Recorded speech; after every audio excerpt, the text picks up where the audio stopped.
Hi, everybody. Thank you for joining us today.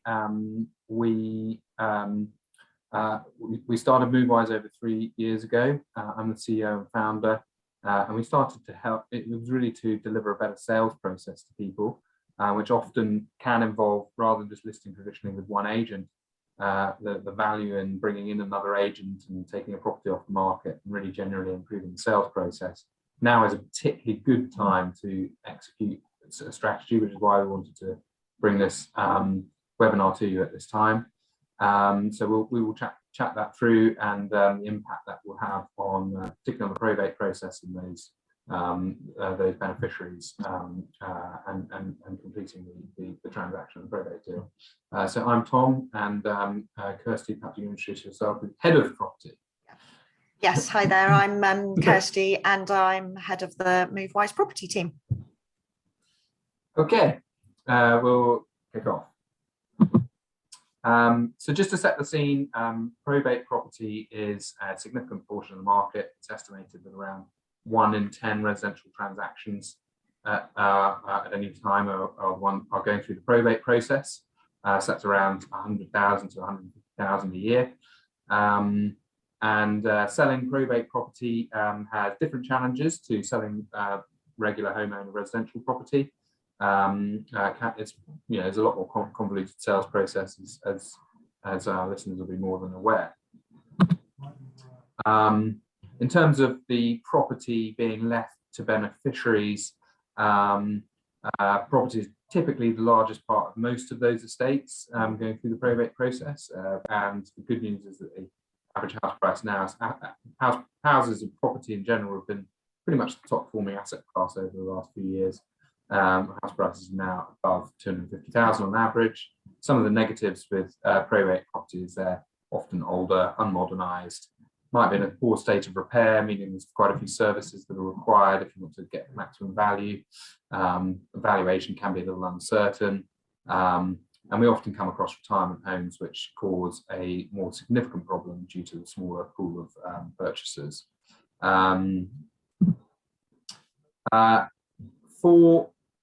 For any estate, an unsold property, and frankly for the probate practitioner, an unsold property is an incomplete transaction, incomplete probate deal, and often there's unrealised income for the solicitor as well as for all the beneficiaries. And generally, the go-to answer if a property is not selling from an estate agent has always traditionally been cut the price. And we'd like to talk to you today about how that's not your only option and what else people can do to reinvigorate the sale process and get a better, faster transaction and why that works. Kirsty, if you can perhaps chat people through briefly what we do and then we can go into why that works and why it can help people with their sales process. Sure, absolutely. So we run a sales management service. And the way we would do that and the way we would approach each individual property is we would look to find the best agents in a specific area within a certain price range, unique obviously to each property. And we find those agents, we interview those agents, and we negotiate the best deals with them. Once we have come up with the top agents we want to look to list with, we would arrange photos and floor plans. We also do 3D tours. And the reason we do that is so that if we do need to move between agents at any time, we own those products. So we can do that really easily without a property having to have that all redone again. Once all of that has been done and the property is listed with an agent, we will oversee that process. So we'll monitor the viewings, we'll chase agents up for feedback, and we will feed all of that back to our clients together with any suggestions that we might think appropriate for speeding up the sales process. If for whatever reason the first agent hasn't generated what we hoped, we would then look to relist with an additional agent if needed, or potentially take the first agent off the property and relist with a second agent alone. By doing that, we avoid the need for an early price reduction, which is often what a single agent on sole agency would suggest at that point. And then, hopefully offers start to come in, we generate some interest, or the agents generate some interest, and we would then advise, we assess those offers ourselves. We look to make sure that buyers have been financially qualified, etc. And then we put those agents forward, those offers forward to our clients, and advise on whether they look at an acceptable level or not.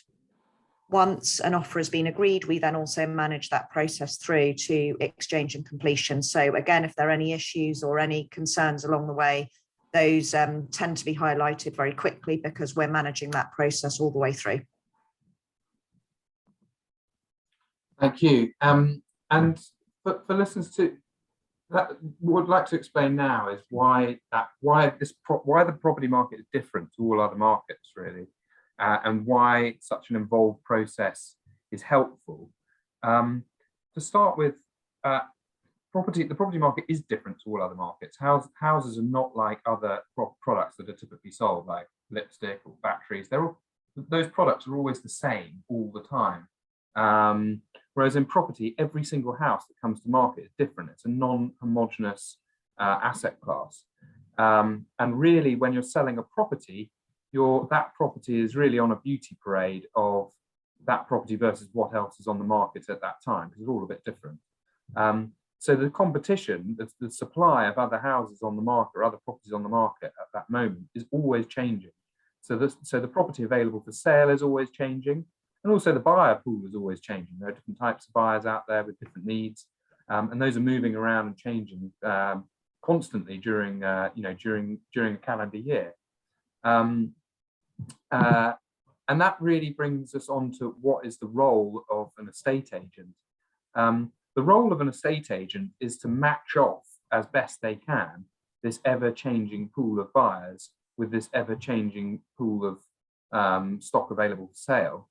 And the more proactive and that process, the more they engage in it, and the more buyers they have access to, the more they engage in the process, the more effective one can be in creating demand for any particular property at any one time. So you can really move the needle, unlike in other asset classes. And what it comes down to really is there are two main drivers for what will affect a sale. One is the price at which the property is available for sale, and the other is the amount of demand that has been created for that property in that process. Conventional wisdom is that price is pretty much the only lever you have to affect a sale and to ensure it goes through to completion. And that is what a sole agent will tell you. And obviously by reducing the price, of course, you can affect a sale. If you reduce the price fast enough or quick enough or deep enough, someone will buy it. However, that's not good for the recipient of the proceeds. And what we'd like to talk to you about today is how you get on the other side of the seesaw and how you increase the demand for that property. And perhaps Kirsty could chat us through how listeners can boost demand for property sales processes that they are managing, and why it's possible. Yeah, absolutely. So there's certainly a number of ways you or your agent can look to really boost the demand on interest in your property. And the first thing to bear in mind is that actually not everybody searches for property on Rightmove or Zoopla, the other online portals.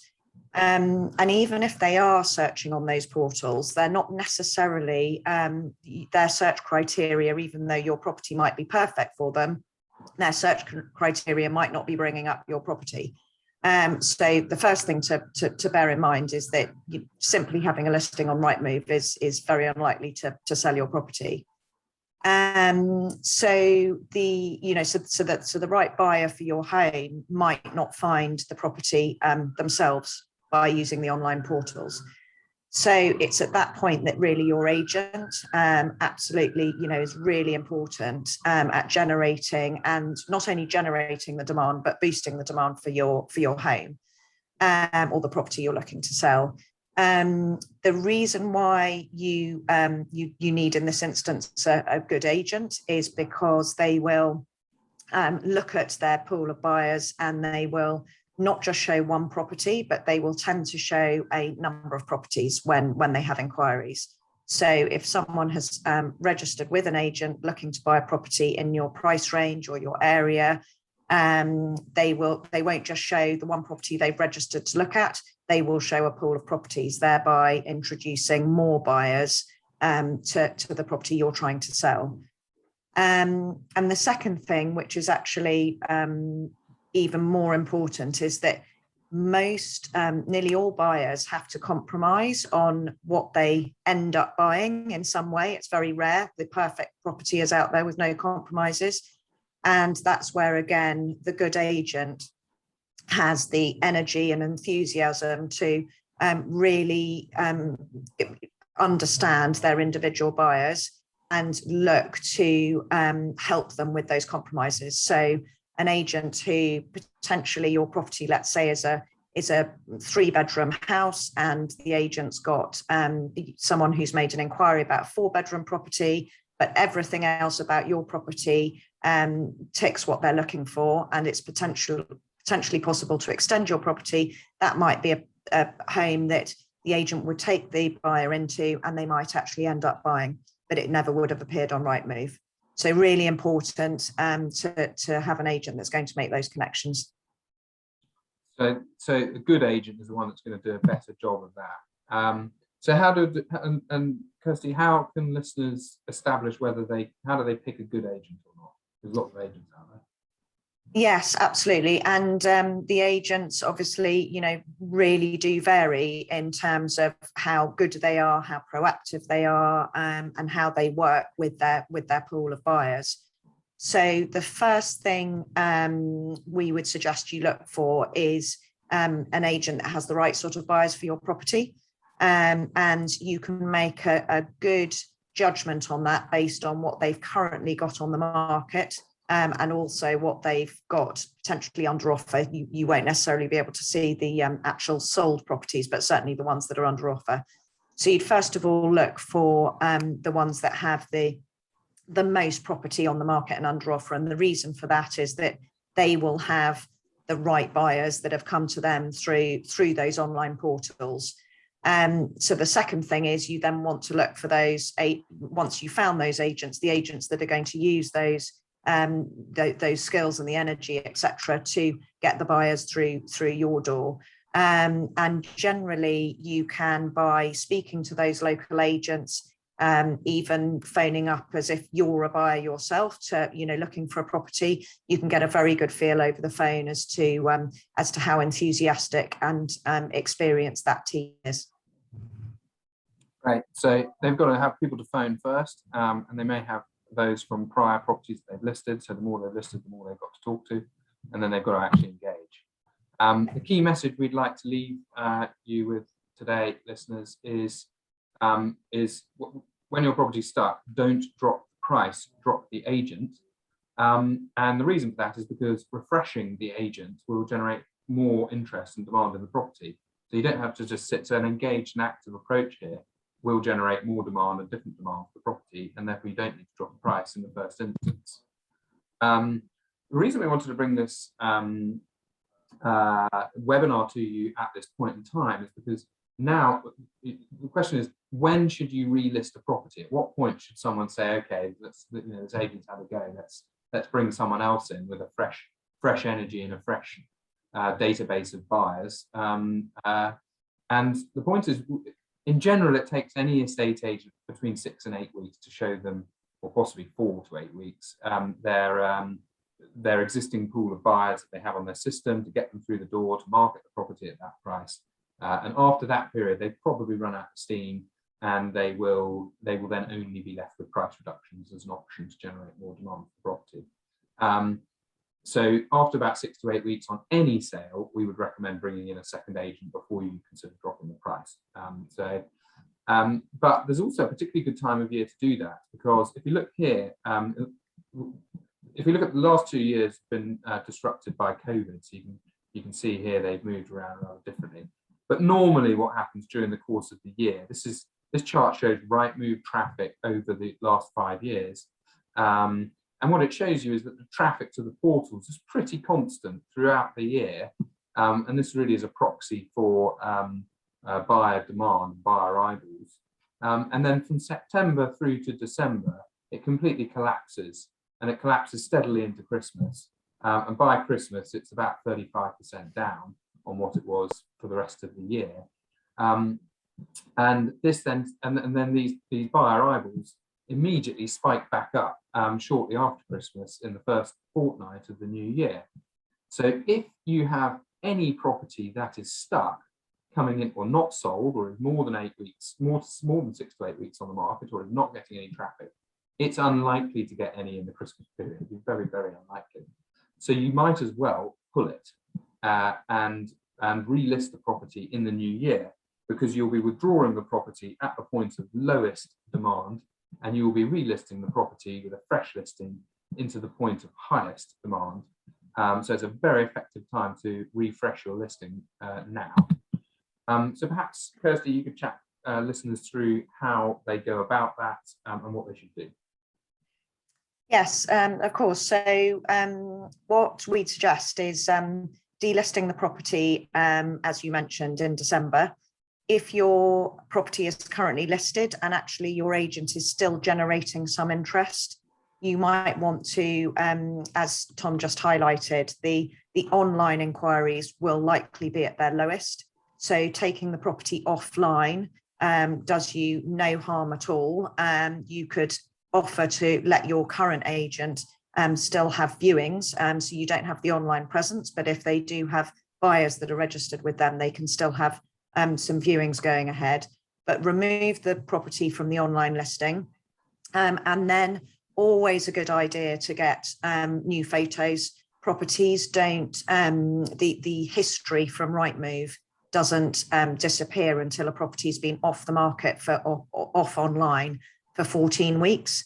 So coming back on in January, there still will be a history there. So really good idea to get some new photos and have a fresh look on the portals. And then look to relist in January. What tends to happen is there is a real spike in activity on the online portals from between Christmas and New Year right the way through, sort of continues to climb right the way through into mid-January. So the whole of that period tends to be, there tends to be a lot of activity. So if you relist in January, sort of early to mid-January, you should be hitting the, your online listing should be hitting the portals at the busiest time. And with a new energy, you've got that combination of an agent who's got their unique pool of buyers already registered with them, plus that online interest. So you should see a lot of activity. And then that comes to obviously using that right agent. So as we discussed, using an agent that's got a good level of listings, and has also got the team with the right energy and enthusiasm to really focus on those, not just their current buyers, but the buyers that have registered with them as new inquiries. When listeners are thinking of, they've been on the market, been stuck for a while, the property's not selling, it's not getting much interest. The question is how to choose another agent that's going to contribute to the process.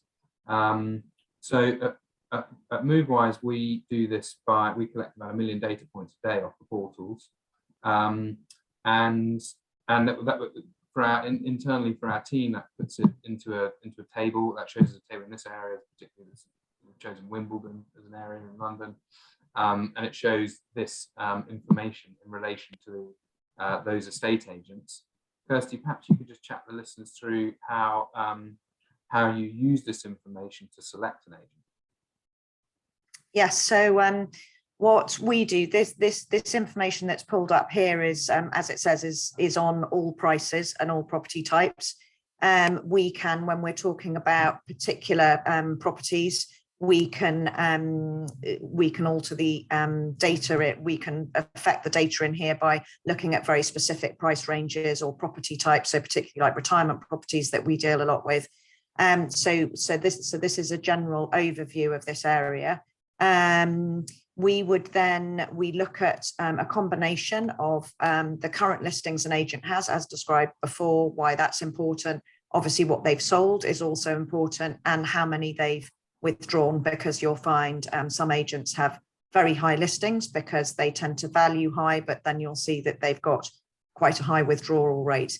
So we look at a combination of all of those things, and then we would call the top 3 agents. And then that's when we get a feel for actually what they've specifically sold, what the current interest is, current buyers, etc., and therefore what agents we'd recommend listing with. So generally, it would be one of those top 3 that we'd start with, but that's not always the case. So we would make calls and then take a view from there as to the conversations we've had.